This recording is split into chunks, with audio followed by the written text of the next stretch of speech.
All right, guys, so I have some crazy political calculus to talk with you guys about today that the Biden administration is facing. And to be quite honest with you guys, I'm not trying to toot my own horn, but whether you're on the left or the right, you're not going to find conversations like the ones that I typically have with you guys on other alternative media channels or even on mainstream media, okay? Because I like the game within the game of politics. I like analyzing that stuff, okay? And the game within the game of politics has become very, very, very interesting for the Biden administration because Biden is facing a tough decision about the tariffs that Trump imposed on steel and aluminum imports into this country, okay?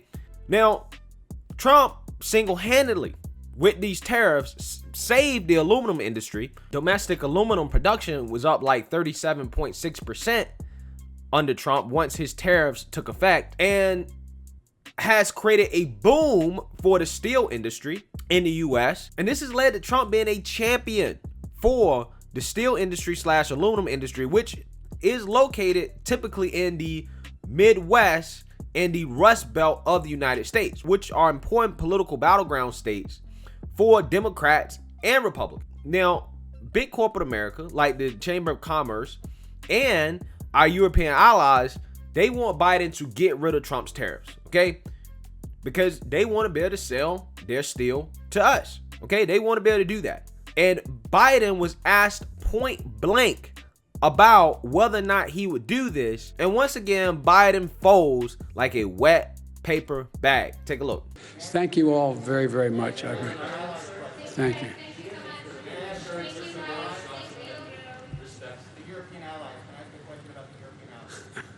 I'm going to get in trouble with my staff. Yeah, go ahead, but I pretend that you didn't answer you. Thank you very much, sir.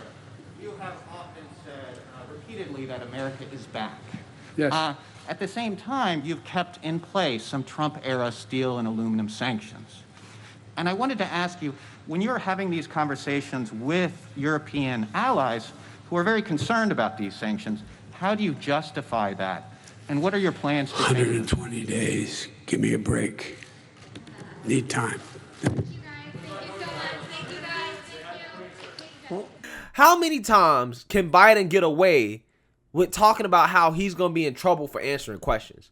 I'm so serious. I feel like I do one video per week in which Biden is always talking about being in trouble for answering questions. Bro, if you don't want to answer the damn question, just don't answer the question. Don't take questions. But if you're going to take the question, stop talking about how you're not supposed to answer questions. Right? Like, you're either running the country or you're not. If you're not running the country and you can't take the question, then I don't know. Don't take the question. Leave. Go. Get somebody else to answer the question that is actually running this country. But if you're going to answer the question, stop complaining. And to make things even worse, once he actually gets the question, which is a difficult question for him, he folds. He punts. It's only been 120 days, man. Give me a break, man. Give me a break. Blah, blah, blah, blah, blah. Well, what are you talking about, give you a break, Joe? That's a legitimate question. It's a legitimate question. Are you going to lift the tariffs? Right? Because, again, you talk a big game against Trump, right? Talking about America's back. America's back. Okay, well, we hear you, Joe. America's back. That's what you say. But what does that actually mean, Joe? Does that mean that you're going to sell out American jobs? Because it sounds like that's what you're thinking about doing. But when it comes down to actually the nitty gritty, you won't roll back Trump's policies because you know they were actually good for America. They were good for our domestic steel industry. And that's why he didn't want to answer the question. He folded. And guys, like I said, I really am getting frustrated with this man.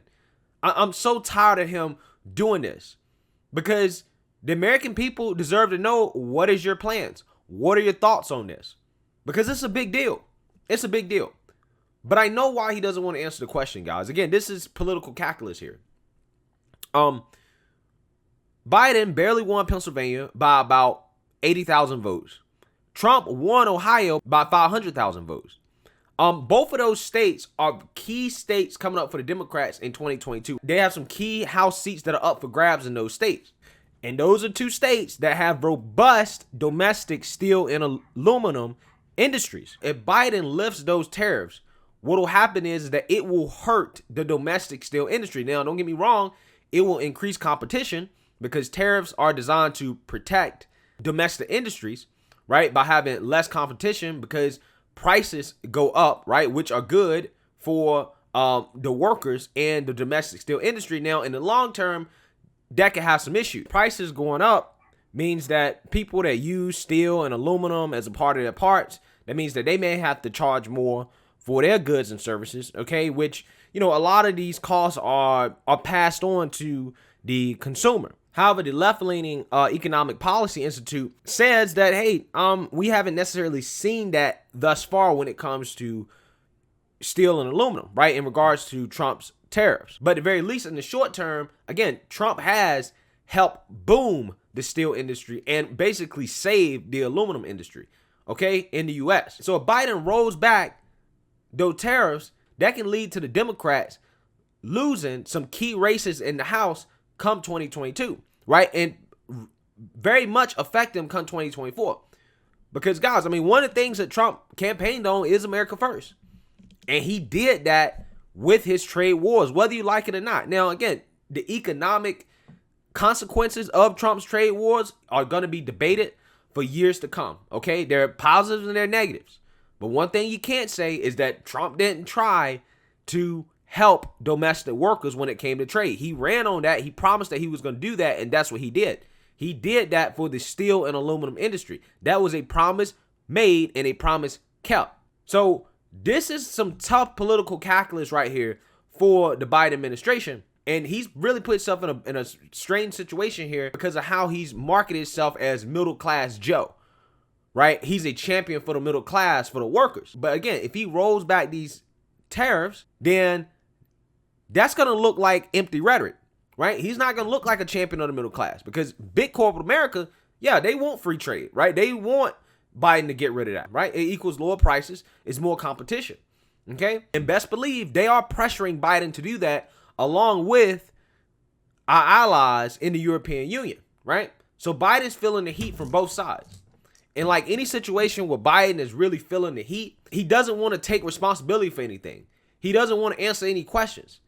Just like, again, he put Kamala in charge of the border so he doesn't have to deal with it.